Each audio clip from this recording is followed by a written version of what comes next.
Hey guys, Chris Ignato here. You're watching Nature Here and Now. You see this awesome thing in front of me right now? This thing right in front of my hand? This is Neoconocephalus rotusus, also known as the sword-bearing conehead.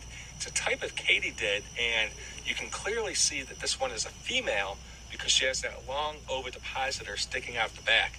Many crickets and katydids and various other insects, even bees and wasps, have what are known as ovipositors that they use for laying eggs either in soft soils or sand or beneath the bark of, trees and other plants. It's only the females that have those ovipositors because they're used for depositing eggs. Cool thing. Many wasps and bees, well, all of them in fact, those stingers are just modified ovipositors. So of course, that's why the males cannot sting you, because they don't have egg-laying apparatus. But back to the sword-bearing conehead. What an amazing depositor on her.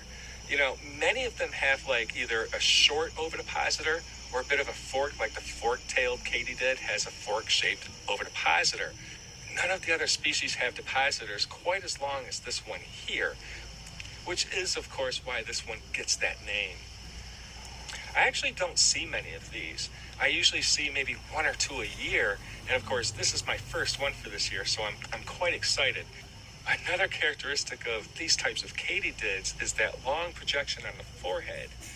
That's why they're called coneheads. There's a whole bunch of different conehead katydids, and they all share that trait, that pointy forehead.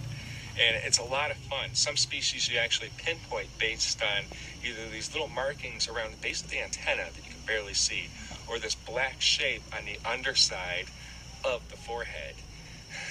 It's a lot of fun.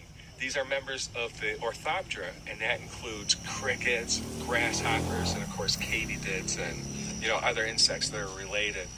Also, being katydids, they're pretty much herbivores. There are some omnivorous species out there in the world, but these guys are herbivores.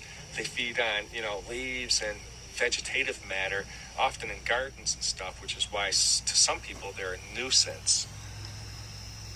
Coneheads, like other orthopteras, don't actually undergo a complete metamorphosis whatsoever. Pretty much their offspring will look very similar to the adults, just a lot smaller, yet they're lacking the wings. And you can easily spot that because you'll see these tiny little wing buds, towards their shoulder region at the thorax. Now, underneath these wings is a somewhat robust abdomen, just like on grasshoppers and stuff, but you can't see it with these wings in the way. These are powerful hoppers. They can jump quite a distance, but as you see here, the adults have these wings that allow them to fly any distance they wish. And being late at night in July, they're attracted to light sources. I'm so excited to find one of these and actually be able to share it on film for a change.